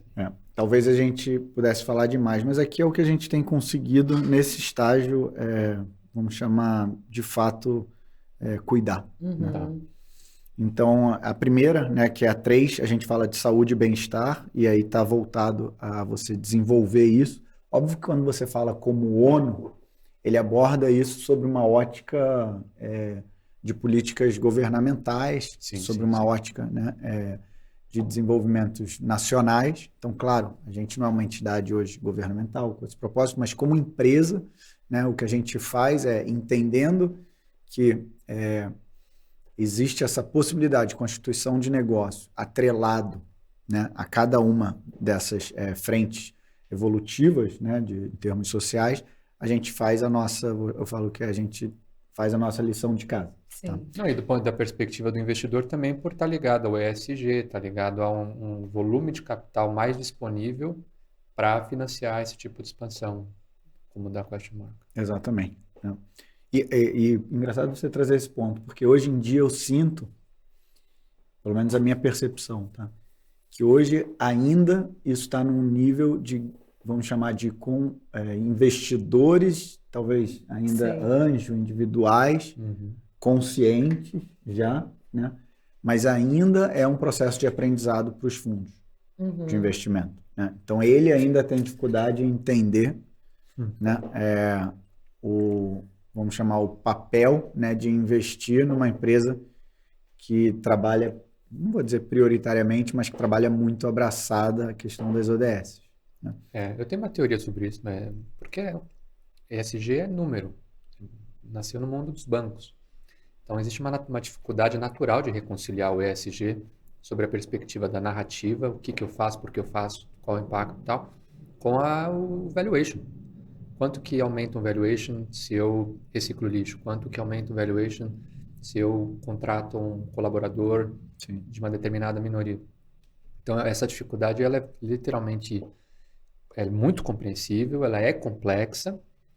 Então, é por isso que eu prefiro ter esse tipo de conversa, porque assim, a gente que já está fazendo, e assim, aí o dinheiro vem, a atração, ele é como um magnetismo do dinheiro, porque é o negócio real. Mas essa é a minha opinião sobre o porquê dessa dificuldade do investidor ainda eu vou complementar. quantificar o ESG. Posso complementar? Que eu concordo plenamente com você. Eu gosto de usar também uma ilustração para esse problema que a gente vive. Eu gosto de usar uma ilustração que é assim, imagina um caminhão de entrega dessas grandes empresas de bebida do Brasil ou do mundo. Vamos falar do cenário brasileiro. Né? Então, você imagina um caminhãozinho, né, com 2, 3 motoristas uniformizados, com equipamentos de segurança. Você sabe que aquela pessoa tem um plano de saúde, né, ele é contratado CLT, ele por alguma razão X, tem licenças do governo para conseguir parar o caminhão em qualquer lugar e não levar multa. Né? Então, esse é o processo. E aí eu vou trazer uma outra imagem. Aí agora visualiza o carro de reciclagem que normalmente é o que está fazendo o trabalho de reciclagem. Então, normalmente é aquele carro meio uma picape, com um negócio de, né, bem, vamos chamar assim, improvisado, né, com mais redes, para ele conseguir ter um volume mais, uma ou duas pessoas, normalmente com aspecto super, né, de pessoas muito humildes, né, de chinelo, que você sabe que estão totalmente desamparadas. Só que a cadeia é a mesma. A cadeia é a mesma. A mesma garrafa que está chegando no caminhão com as pessoas organizadas, sei lá, né, é a mesma garrafa que está lá no outro cara depois. É exatamente a mesma. Então, eu atribuo isso muito ao fato do que, né, as pessoas chamam de externalidade, né, e eu já fiz esse exercício nos meus momentos, talvez, de maior reflexão sobre o tema de reciclagem. Eu fiz os exercícios de adicionar o custo real das externalidades a alguns balanços patrimoniais de grandes empresas. E não é muito surpresa de que elas são negativas. Sim. Né? Então, é literalmente, o dinheiro deixa comigo e a sujeira... O problema terceiriza, passa adiante. Fica para você. Então, eu sempre imaginei assim, uma frente onde a gente pudesse, de fato, ter balanços patrimoniais sustentáveis. Então, talvez o primeiro grande exercício que a gente, pela ótica financeira, devesse fazer é fazer balanços patrimoniais e demonstrações financeiras ajustadas pelas externalidades. E aí a gente vai começar a entender o que está acontecendo. E aí depois as conversas talvez consigam evoluir. Né? Porque hoje, você, né, falou sobre rentabilidade, eu tenho a opção de gastar 1/5 a menos nesse pote ou pagar a mais. Se eu pago a mais, isso está no meu DRE. Está na minha demonstração de resultado. Se eu não pago a mais, o lixo que foi para o oceano não aparece na minha DRE. Né? Então é esse o jogo que todo mundo tem jogado ainda. Sim. Mas que a partir do momento que você tem consciência, não tem por onde escapar. Né? Então talvez esse seja um passo que, né, a gente possa dar para ter realmente um mundo financeiro consciente, né, do tamanho do impacto de cada um. Bem, mas eu vou voltar aqui, falando de ODS. Então, a primeira, saúde e bem-estar. Então, a gente sempre formula voltado à saúde e bem-estar, claramente, e vive um pouco disso como empresa. Né? A gente está agora fazendo uma caminhada com toda a empresa, vivendo, porque a saúde e o bem-estar ela não está contida apenas na alimentação. Né? Ela é uma das partes. Então, além de nos alimentar, a gente precisa ter saúde mental, espiritual, física, né, emocional. Então, a gente gosta muito de fomentar isso como marca. Né? Então, esse é um dos motivos pelo qual a gente, né, graças a Deus, tem apoio de nomes como Carlos Burle, Bob Burnquist, são pessoas que vivem esse bem-estar, né? E, mais do que isso, divulgam e incentivam. Né? Ou seja, quantas pessoas, né, não acordam, né, incentivadas por esses grandes atletas de alimentação saudável, cabeça positiva, para, né, se movimentar e buscar. Então, a gente trabalha muito em cima desse. Depois, o 8 aqui, usando minha cola, e aí sem o óculos aqui, trabalho decente e crescimento econômico. Né? Então, aqui para a gente, naturalmente, né? Então, o que a gente faz?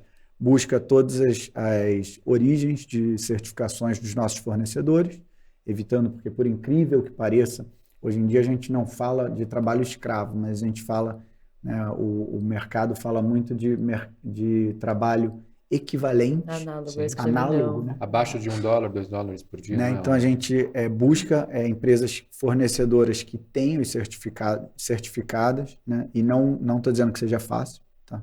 Isso faz parte do Sistema B? Sim, faz parte para você conseguir. Assim, eu falo que o Sistema B é um grande direcionador, né, das boas práticas e te ensina muito. Né? Então, eu falo que aqui, né, as ODS, em vários aspectos, elas se interlaçam com o próprio Sistema B. Né?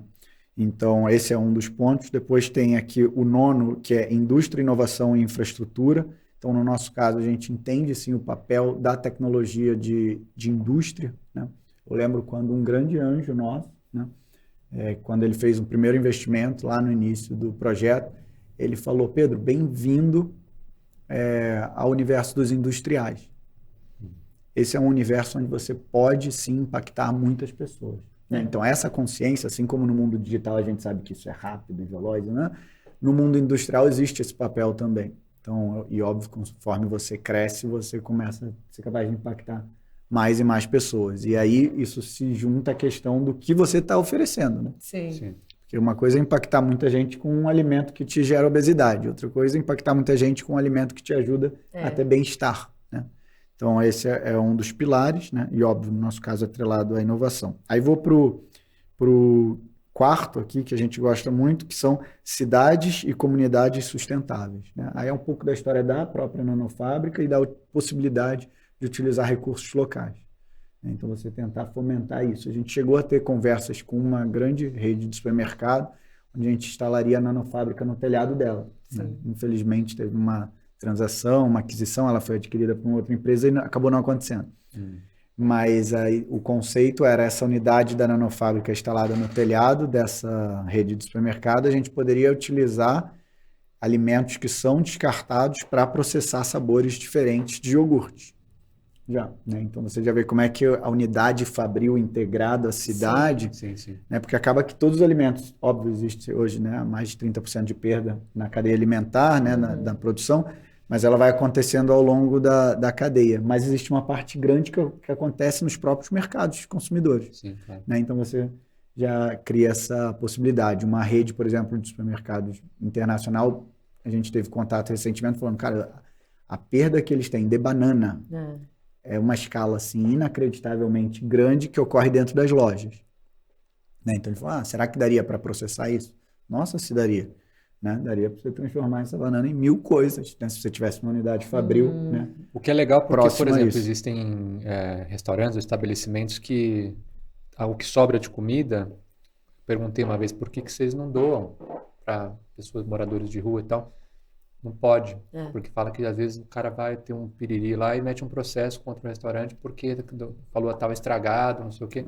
E tendo uma tecnologia que capture isso e saiba adequadamente se aquilo está de acordo ou não para a produção, se aproveita com consciência, com tecnologia. Total. Se vai virar uma biomassa, se vai virar um adubo, alguma coisa. Nossa, e dá para fazer muita coisa. Né? Bem, isso nós sabemos, tem muita solução aí. Então, isso aí, o 12º, que é consumo e produção responsáveis, né? No nosso caso, a própria unidade, o conceito da própria unidade fabril, né? Eu gosto de falar dela em termos de água. Hoje, infelizmente, a gente ainda não conseguiu, por recursos e outros motivos, fazer a instalação com uso de energia solar, né? Mas é uma unidade fabril onde dá para, sim, um futuro bem próximo, para ela se sustentar através de uso de própria energia solar, né? Então, ela tem uma produtividade boa, de 50 toneladas mês, cada unidade, e que dá para a gente sustentá-la com uso de, vamos chamar de energia limpa, né? E também com baixíssima utilização de água, né? Baixíssimo mesmo, assim, é uma fábrica quase livre de água. A gente usa água para fazer limpeza dos equipamentos hoje, apenas, e nada mais, assim. Então é uma fábrica que realmente usa muito pouco recurso nesse estágio fabril comparado com outras indústrias. E aí o 15º, que é chamado de vida terrestre, aqui entra muito nas decisões, vamos chamar, do próprio processo plant-based, né? Ou seja, quando você vai para um processo, vamos chamar, mais responsável, e óbvio isso tem escalas de evolução, você consegue, né, falar de de produção, seja através de agrofloresta, seja de produção através de produção orgânica. Óbvio que existem níveis evolutivos e discussões maiores ainda em torno da viabilidade global, né, de você ir por esses caminhos, mas independentemente disso, a própria decisão plant-based, né, acho que está se tornando cada vez mais contundente essa percepção, né, em todos os fóruns, de que ela traz um caminho de sustentação para a alimentação global muito mais viável nesse estágio de tecnologia, estágio do planeta que a gente está. Legal. Rafa, eu estou curioso para saber, na perspectiva da CRIA, como é que é a comunicação com uma base ampla de investidores? Boa. Não sei qual que é a profundidade de conhecimento desses investidores sobre tudo isso que o Pedro está falando. Sim, como é sim. que é o dia a dia do RI nessa Nossa, ótimo ponto, ótimo ponto. É sempre um desafio, né? Você falar com uma base muito grande. Cada pessoa é de um jeito e a gente tem muitos perfis na nossa base, o que é muito legal. que é muito diverso, e eles acabam tendo interesses em coisas completamente diferentes, mas cria, claro, um obstáculo para a gente na parte de comunicação, né? Então a gente estava falando até essa semana, né, eu, Pedro? Uma coisa que eu percebi, conversando com o investidor e números e tal, e de dados dessas semanas, é que muito investidor que gosta da empresa gosta de tech e de hardware, que não era uma coisa que eu estava pensando de start, assim. O que vinha muito na minha cabeça, o público que vai gostar de The Question Mark é o público plant-based, é o público de impacto, o público que investe em negócios guiados por parâmetros sociais, econômicos, ambientais. Sim, essa pessoa tem interesse, só que é mais do que isso. É a pessoa que entende o tech, né? A pessoa que vê isso que o Pedro falou e vê valor nisso, e vê, não, isso é o futuro. Esse cara sabe o que ele está falando, ele estudou, ele sabe. E aí cria uma nova comunicação, né? Como é que eu vou apresentar? Primeiro, para essa pessoa que ela já entende, perfeito, está comunicado.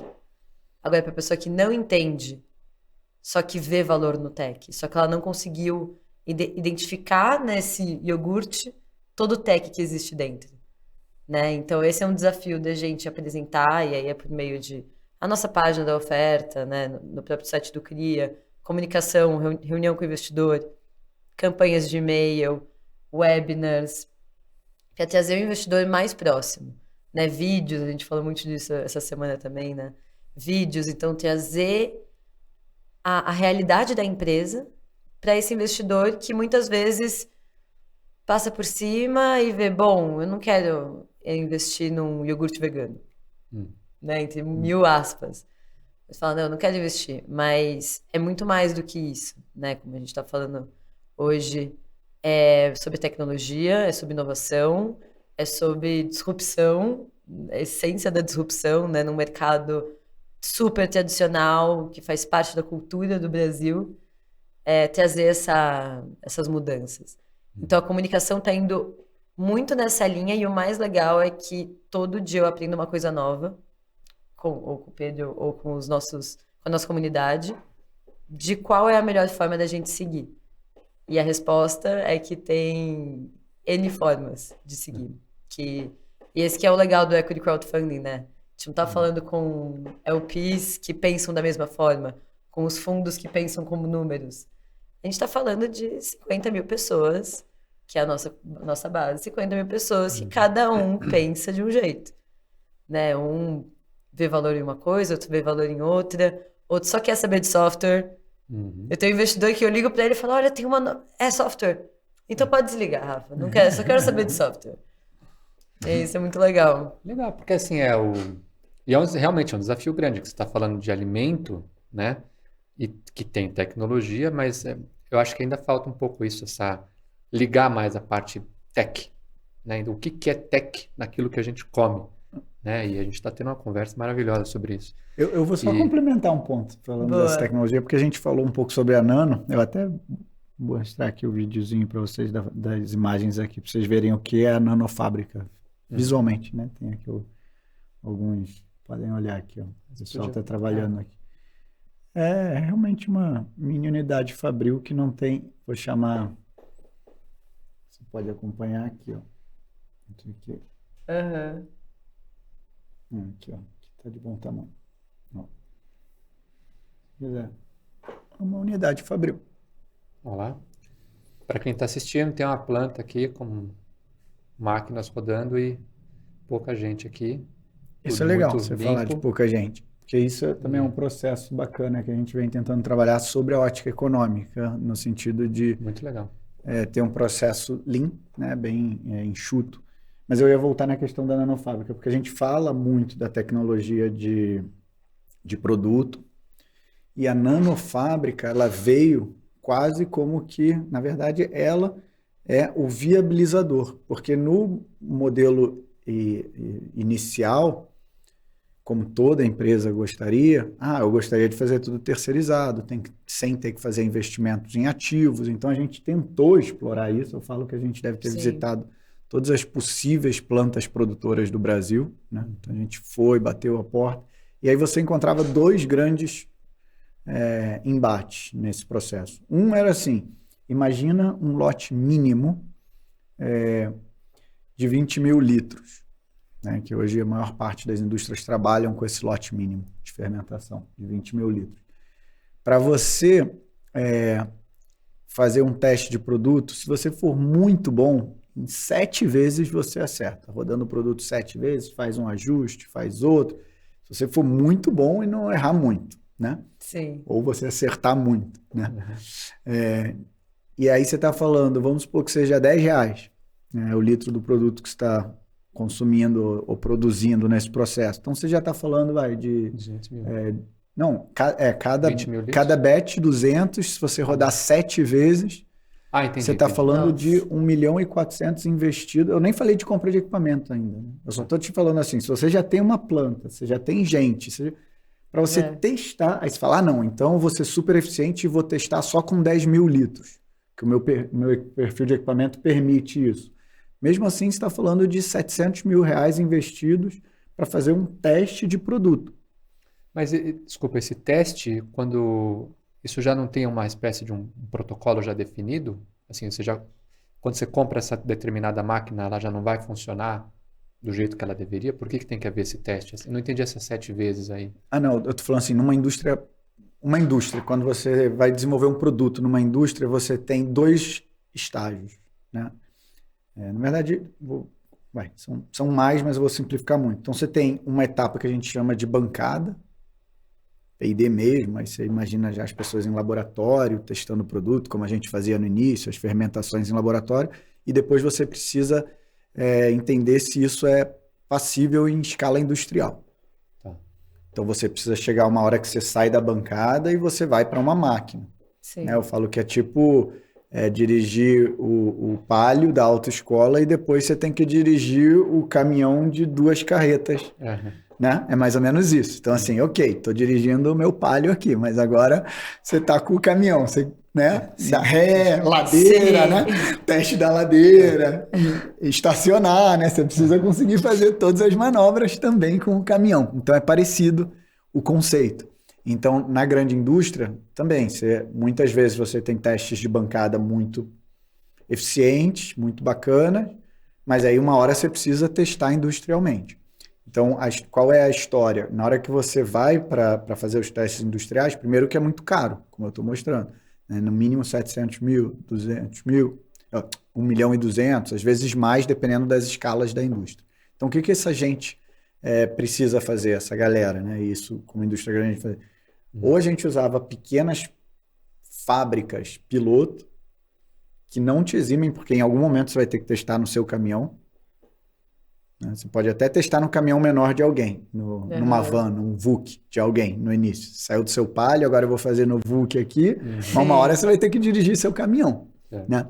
Então, te leva a esse processo que é custoso. E quando você vai lançar o produto no mercado, te leva, no nosso caso, que são produtos, né, frescos, produtos vivos, te leva a um outro desafio que é assim, eu faço um primeiro lote de 20 mil litros, eu preciso escoar isso tudo. Né, instantaneamente. Rápido, né? Rápido. Né? Então, o caso da nanofábrica existia antes, né, do projeto, da gente sair do PowerPoint, existia uma discussão. É viável fazer um produto de qualidade internacional, com certificações do perfil mais alto, numa escala tão pequena? Porque acabou que a nanofábrica ela veio mostrar para a gente, ela está se provando nesse sentido, que esse universo artesanal, que hoje é considerado uma segunda indústria, né? Tem o mundo industrial e o mundo artesanal. O mundo artesanal acaba que ele fica muito restrito, porque você faz ali, você não consegue ter as escalas de produção, não consegue fazer os break-evens financeiros necessários, e a pessoa que está no mundo artesanal fica meio presa. E aí, quando ela precisa ir para o mundo industrial, normalmente é um salto muito grande. Que o cara saiu ali de produzir, sei lá, 1 tonelada por mês para fazer uma produção mínima de 20 toneladas. Ele precisa dar um salto. Sim. E a nanofábrica, a gente está entendendo que ela é um pouco dessa peça. Na mesma época que a gente fez essas voltas ao mundo para identificar como seria composta essas nanofábricas, foi mais ou menos a mesma época onde foi anunciada a primeira nanofábrica da Unilever, em UK, né? Onde a Amazon anunciou a primeira fábrica instalada dentro de um centro de distribuição Amazon para produção de alimentos. Né? Então, de alguma forma, o mundo de abastecimento e supply, que eu também venho dessa escola, né? de logística, começou a tomar consciência da relevância de você ter pequenos centros produtores, né? De alta qualidade, óbvio, né? Para fazer a introdução de produtos, né? E nascimento de alimentos. Você está falando de nanofábrica, eu estou pensando em questão de custo fixo e custo variável aqui, né? Se você tem um espaço pequeno, seu aluguel é baixo. Se você tem pouca gente trabalhando, você tem pouco folha de pagamentos. Então, estou pensando na viabilidade, se ela faz mais sentido pensando na unidade Fabril, nessas 67 metros, ou se é num conglomerado de unidades Fabris que faz a viabilidade do projeto como um todo ficar de pé. Então, eu estou pensando, se você tem, eu estou supondo, tá, que seus custos fixos sejam menores, sua margem ela deve ser mais relacionada a quanto de matéria-prima, quanto ela é mais variável nesse caso. Como é que faz sentido isso que eu estou falando, essa lógica de custo fixo variável? Porque aí, se for esse o caso, você tem um custo inicial de construção dessa fábrica. Eu estava com $250 mil na cabeça, não sei, que eu peguei em algum lugar, acho que não queria, para daí produzir 50 toneladas mês, por unidade. Quanto disso é fixo, quanto disso é variável? E essa viabilidade é por unidade de Fabril ou é do negócio como um todo? Legal. Muito boa pergunta. Eu vou trazer um elemento aqui. Uma vantagem em termos de negócio para a nanofábrica, vamos supor que a gente estivesse montando um pequeno laticínio plant-based, né, como esse, como a gente tem algumas empresas investindo aqui no Brasil. Normalmente, esse investimento inicial para uma pequena unidade produtiva giraria em torno de 15 a 20 milhões de reais. Onde você faz esse investimento em ativos, né, que é óbvio, o mercado de investimentos tem né, por N motivos que a gente conhece, financeiros, instabilidade econômica e tudo mais, taxas de juros, Brasil, tudo que a gente conhece de contexto macroeconômico, é mais reativo, né? Imagina eu fazer um investimento upfront de 16 milhões de reais. Então, a nanofábrica ajuda primeiro nesse aspecto. Ao invés de eu ter que colocar os 16 milhões de reais agora, eu posso colocar 1 milhão, né, 1 milhão e pouco numa unidade. Quando eu tiver que fazer uma expansão de capacidade, eu monto uma segunda unidade. Isso tem algumas vantagens intrínsecas a isso. A primeira é que eu posso localizar a minha unidade produtiva diretamente nos mercados consumidores. Eu não preciso estar em uma região... Diminui a logística, né? O custo com logística. Sim. Então, essa é uma grande vantagem. E aí, no nosso caso, Brasil, existe uma questão tributária. Então, a gente também gera valor através da decisão de posicionamento dessa unidade. Existe um conceito que foi o próprio Sérgio Sayegh que trouxe numa das conversas que a gente teve, que ele falou, no limite, os 2 containers eu consigo literalmente, né, porque é o nosso deal partner da CRIA, ele também já teve ele já fez investimentos industriais, já teve algumas empresas industriais que ele vendeu e tal, e aí ele falou isso, ele ainda tem uma vantagem adicional, que dá para colocar os 2 containers em cima de um caminhão, e se você quiser ir lá para o Nordeste, você faz porque tem um subsídio, né, do mercado lá e tem uma carência de mercado lá. Se hoje já deu aqui, ou você encontrou um cara que terceirize aqui em São Paulo para você, você põe as 2 em cima da carreta e vai para lá.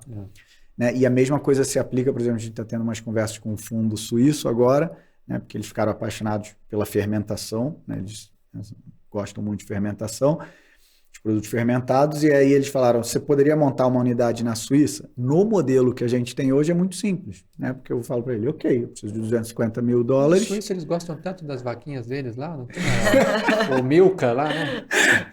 Chocolate famoso, né? Mas eu acho que esse conceito da nanofábrica, nesse sentido, permite a gente pensar em escalonamento de investimentos, proximidade com mercados consumidores, e aí tem uma terceira que eu gosto muito, que talvez seja mais aspiracional, mas que eu gosto muito, que é assim, pode ser que daqui 10, estou viajando, tá? Lá na frente, vamos supor que daqui X anos existam 10, 20 nanofábricas espalhadas pelo mundo. E aí pode acontecer que uma nanopartícula, como a gente já discutiu com algumas empresas, de retardamento de envelhecimento celular, né? esteja aprovada na Europa, como já está, né, e isso fosse aprovado no Brasil. Eu poderia, de forma quase que instantânea, lançar uma linha de produtos, né, em poucos meses, com a tecnologia que vem, né, dessas nanopartículas que foram desenvolvidas na Europa de redução de envelhecimento celular. E isso multiplicado por N inovações em nanopartículas que vão estar disponíveis. Então, a gente teve, por exemplo, uma conversa com um hospital que quer aplicar alimentos com nanopartículas, né, de colágeno, que aí já não é plant-based, mas para o fim, a finalidade que eles estão querendo, que é aceleração. Então, eles já entenderam que o alimento enriquecido com colágeno acelera o processo de cicatrização de pós-operatório. Então, isso reduz em quase 15 dias o tempo de UTI, em alguns casos. Então, você imagina isso em custos da cadeia hospitalar, né? Ou seja, o processo alimentar, né, acelerado ou específico pode reduzir em até 15 dias. Então, tudo isso está acontecendo. A gente está aprendendo conforme a gente está entrando. A analogia do balanço que você fez, né? Das externalidades. Você economiza menos, você tem um crédito, você não sei o que, você tem um débito, até qual que é o net disso daí, com certeza é positivo. Então são aprendizados, mas é toda né? É um mundo que está por vir. Muita coisa para fazer. Sabe uma dúvida que eu tenho, Rafa? É até sobre... Ontem eu publiquei uma conversa com uma pessoa da Bolsa, né? Então, antigo, brotherzaço meu das antigas, né? E a Bolsa tem essa coisa, né? Do papel de fomento, de esclarecimento, educacional e tal, mas no final das contas você vai numa pessoa física, né? Compra ou vende? Me dá a dica aí, Sim. né? Então, pensando no... Talvez eu esteja repetindo a mesma pergunta, mas sob o ponto de vista agora mais de análise fundamentalista. Na sua experiência com os investidores que estão associados ao The Question Mark, você vê o pessoal que está mais ligado à ideia da expectativa do retorno financeiro, isso aqui é uma oportunidade de um capital que vai valorizar tantas vezes e tal, o meu retorno do investimento e tal, beleza? Ou você vê que tem essa pegada mais de uma visão de futuro, da tecnologia, da sustentabilidade e tal. Qual que você vê que desse público cria de investidores? Você acha que eles entendem, eles buscam essa inspiração toda? Acho que anda junto, assim, não dá para separar essas duas coisas. Um busca retorno, o outro busca investimento de longo prazo, tecnologia, enfim. Acho que anda junto, até porque eu estava até escutando essa semana que saiu uma pesquisa que as empresas que seguem esses padrões são empresas mais longevas. Empresas que duram mais e que acabam trazendo mais retorno para os investidores, que não tem que ter um exit rápido ali, que não traz um retorno tão interessante. Então, o que é o CRIA, né? O que é o investimento equity crowdfunding? Mais especificamente CRIA mesmo. A gente quer apresentar para a comunidade, para os nossos investidores e quem mais queira participar da comunidade, as melhores oportunidades de investimento. E isso quer dizer as melhores empresas, os melhores founders e os melhores retornos. Ponto. Né? Investimento em startup é de alto risco, então a gente sempre indica que se crie, né, a sua própria carteira de investimentos em startups, e é legal que no CRIA você consegue escolher qual empresa você quer investir, qual empresa você não quer, você não está preso como num fundo, né, que os fundos que fazem as escolhas. Mas, enfim, você cria essa sua carteira, e dentro da sua carteira, você investidor, pessoa física, pessoa jurídica, vai fazer as suas escolhas. Quero colocar 50% em saúde, 30% em impacto, entre aspas, e 20% em software. Os investidores vão começando a criar essa visão de carteira, e isso vem muito com educação, né? Que é a parte mais difícil, principalmente num país que, enfim, investimento ainda é muito nichado, né? Ainda está numa parcela muito pequena, principalmente investimento de alto risco, principalmente investimento de startup, principalmente equity crowdfunding. Então, é o nicho do nicho do nicho. Sim. Então, os nossos investidores, boa parte já tem essa visão, já tem a sua carteira, só que boa parte também não. Né? Então, é um esforço cria, e também a gente acaba puxando muito dos founders, assim, tipo, olha, vamos marcar um call, vamos conversar com tal pessoa para explicar, né? Mas voltando para a sua pergunta, questão de retorno, sim, né? O investidor, ele busca retorno, Claro. né? Só que hoje em dia tá mais complexo do que a máxima, né?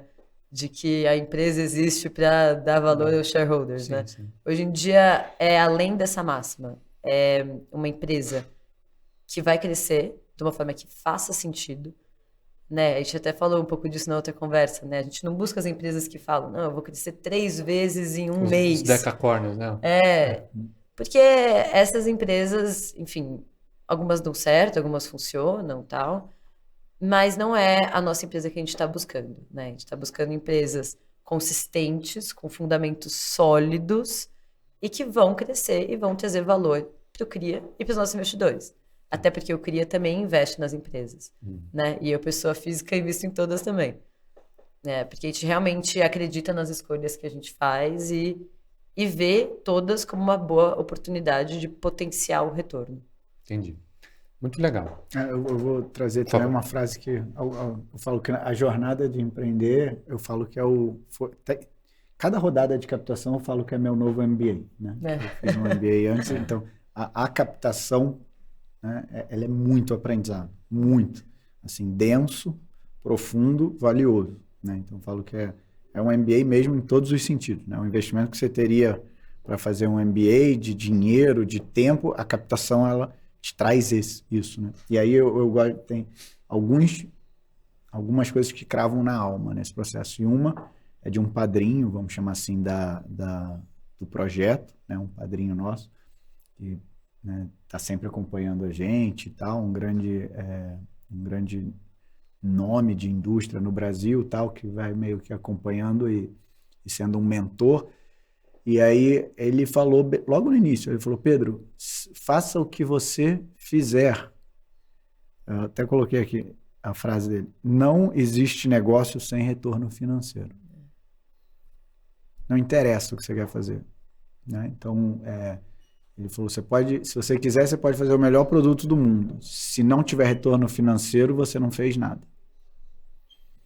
Isso para mim foi muito marcante. Então, esse equilíbrio, né, no nosso caso, é desafiador, claro, porque como a gente deu exemplos aqui, seja do porte, seja de uso de tecnologias, o que a gente tem feito é equilibrar esses trade-offs, né? Então, assim, poxa, eu consegui um benefício fiscal porque eu consigo instalar a nanofábrica num local, eu me dou ao luxo de ter um pote mais sustentável. Poderia ser margem adicional. Com uma outra cabeça, a pessoa poderia direcionar isso diretamente à margem adicional. No nosso caso, a gente se preocupou em entregar uma margem equivalente à da própria indústria de alimentos, porque eu falo que é a primeira vez, isso é uma verdade, primeira vez na minha vida onde eu trabalho numa indústria de alimentos onde o alimento vale mais do que a embalagem. E isso que eu uso uma embalagem muito cara. Mas é a primeira vez. Então, são os trade-offs que durante o negócio a gente precisa ir tomando. Né? Mas a gente não pode descuidar, porque senão ele perde a sustentabilidade de negócio, né? De crescimento. Formidável, formidável. Vou usar até esse gancho, então. Em primeiro lugar, muito obrigado. Essa conversa está sendo muito legal. E até para a gente ir caminhando, então, para o desfecho. A gente falou sobre muitas coisas. A gente falou sobre a indústria, a gente falou sobre plant-based, nanotecnologia, referências internacionais, sedentarismo, pandemia, vida animal, nanofábrica, investimentos, né? Qual que é a visão, então? Você falou sobre a visão do futuro, assim, a ideia de ter 20 fábricas espalhadas ao redor do mundo, mas tentando fazer uma sopa, então, uma nanotecnologia de tudo que a gente está falando aqui. Uma nanocápsula. Uma nanocápsula de tudo que a gente está discutindo aqui, exato. Qual que é a visão, então, sobre que reúna uma questão de autoconhecimento, aquilo que a gente estava falando antes de começar, de consumo consciente, de perceber a viabilidade econômica associada a você ter um pote mais caro, por exemplo, com um desenvolvimento tecnológico cada vez maior e tal. Qual que é a visão do futuro? Qual o legado que você imagina que vai ser construído? Já está sendo, né? Claro, mas qual que é a visão? E no caso da CRIA também como capitaneando articulando essas várias pontas, né? De investidores mais ou menos experientes, empresas com propostas diferentes. Como é que a gente reúne tudo isso para um grande finale? Boa. Posso começar? Não, acho que do lado de cria é mais simples, talvez, de falar. É muito legal estar junto com grandes empresas, apesar de ainda pequenas, né, startups, mas de grandes empresas com grandes projetos, grandes ideias, empreendedores fora de série. E é muito bom quando a gente sente o que a gente sente trabalhando com o Pedro e com o projeto dele, né? Que é realmente um trabalho sério, um trabalho que faz sentido, um trabalho que tem propósito, que tem alma, que tem essência, né? Pautado em muitas coisas. E voltando ao que a gente falou agora, e que tem grande potencial de retorno financeiro, né? E de retorno para os nossos investidores, e retorno para o CRIA. Então, isso é, para mim, eu que amo investimento de impacto, enfim, é a minha grande paixão. Para mim, é a maior alegria do mundo essas conexões, né? Você encontrar uma empresa e um projeto que una tudo isso, né? Com números que façam sentido e que tem uma base. Porque muitas vezes a gente escuta histórias bonitas que, infelizmente, não, né, não tem muito fundamento. Mas nesses casos, como do caso agora do Pedro, com o projeto dele, é muito isso. Então, falando de futuro, de expectativas, seguir nesse formato, né, encontrando grandes empreendedores, grandes empresas, startups com grande potencial de retorno e que tragam também a sua essência, né, seja ela, nesse caso, saúde, né, que para mim também é um tema muito importante, PF, assim, né? Saúde e meio ambiente, enfim. Não poderia estar mais feliz nessa rodada juntos, né? E Legal. investindo na Question Mark. Muito legal. Muito maneiro. Boa É fé. um desafio gostoso, né? Não, e vale, eu acho muito legal o seu trabalho, Rafa. Eu acho ele. Eu sou de RI, eu sou financeiro, eu sou contador de formação e ver como vocês unem a comunicação, né, com essas dinâmicas quantitativas, é uma arte, isso é uma arte. E aí eu fui picado pelo bichinho do teatro, então também é tudo tão. Parece distante, mas é tudo tão perto, né? Sim. Então, muito legal o seu trabalho, Rafa. Poxa, obrigada. Né? Parabéns. Legal. Eu vou trazer um pouco do espírito aqui que a Rafa colocou, porque é a primeira vez que eu, vamos chamar, participo de um projeto desde o nascimento dele, né? Assim como a gente vem vivendo.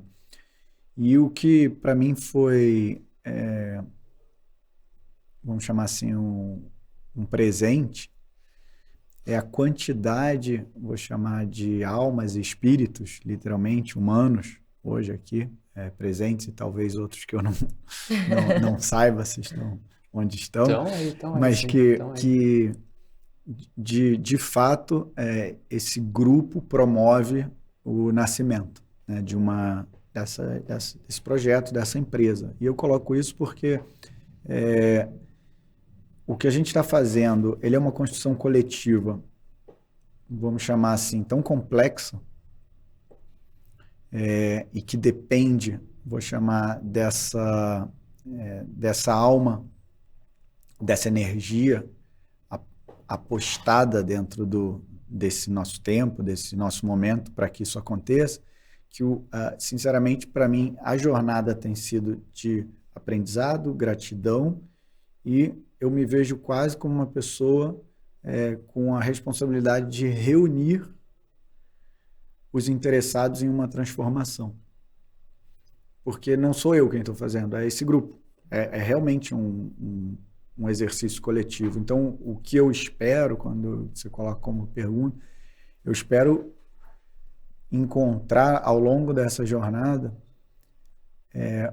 uma entidade, fundo, pessoa, com essa mesma energia, mas com um potencial transformador, né, ainda maior, no sentido assim, graças a Deus a gente caminhou muito bem até aqui através de investimentos de anjos, né, agora com o processo da CRIA, com novos, né, investidores via Equity Crowdfund, mas eu acho que para realmente esse estágio de consciência, esse estágio de diálogo sobre o que é um alimento, sobre esse estágio de diálogo de mudar modelos de produção hoje, né, massivos para descentralizados, né? Aproveitando os recursos locais. Para que isso aconteça, eu acho que em algum momento vai ser importante vir talvez um ente maior, né, do que isso tudo, né, mas com a mesma energia, né? Não um ente estritamente buscando retorno, porque isso não é o que a gente está procurando, mas alguém com esse entendimento e essa clareza e fale, nossa, realmente esse formato... poder de síntese de tudo, né? E multiplicação, né? Eu falo que são... Porque hoje em dia a minha visão já é, em termos individuais, bem clara sobre esse mundo é o mundo das minhas filhas. Sim. E depois, né, das filhas delas e dos filhos de cada um de nós. Eu já não me vejo hoje no mundo como dono desse mundo, né, como muitas pessoas se veem. Eu vejo já no sentido de que o que eu estou deixando, né, para as minhas filhas, né, e nesse processo. Então, eu espero encontrar esses outros anjos que tenham essa visão do que a gente está deixando para nos ajudar a acelerar e que eu possa ver em vida ainda, né, os impactos de uma transformação positiva. Demais. Muito legal, muito legal. Parabéns. E já está fazendo, né? Uma ponte, né? Eu vejo... quando a gente fala de nanotecnologia, eu penso na bioengenharia, a própria inteligência artificial. Tudo isso ainda é um grande ponto de interrogação em muitos aspectos.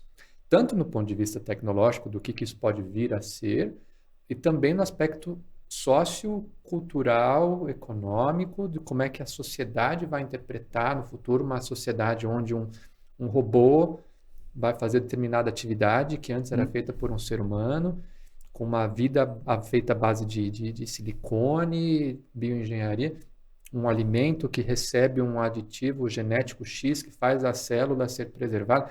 É muita informação para digerir com base num paradigma atual, né, que a gente vive. Então, ver esse pioneirismo de vocês, capitalizado por uma iniciativa como a CRIA, é realmente inspiradora. E eu estou com vocês, eu acho que a gente tem que estar sempre com o coração aberto para o futuro, não achar, eu quero que o futuro seja... Porque você carrega um paradigma que é incompatível em termos ambientais, em termos sociais, em todos os aspectos. Então, é estar com o coração aberto, né? Na conversa que eu te comentei, que eu conversei com o Gabriel Benarroz e o Shifu, mestre de Kung Fu, a gente fez uma distinção entre intenção e desejo. Intenção vem do coração, desejo vem da cabeça. Então, ter a intenção de fazer essa mensagem que você está falando de forma tecnológica, social, cultural, econômica e por diante, política também. Então, muito obrigado. Muito obrigado por essa conversa. Eu adoraria se a gente pudesse ter mais tempo para conversar, tanta coisa para falar, mas já fica o convite para uma próxima conversa e de novo, parabenizo você, Rafa. É isso aí. Muito de coração. obrigada. Obrigada por chamar a gente pela conversa, foi muito legal. Show de bola. Te agradeço muito, agradeço todo o time da CRIA e todo mundo que apoia, porque eu falo, hoje, sem sombra de dúvidas, já é um ecossistema de mais de 1.000 pessoas envolvidas para que isso realmente se materializasse. Show de bola.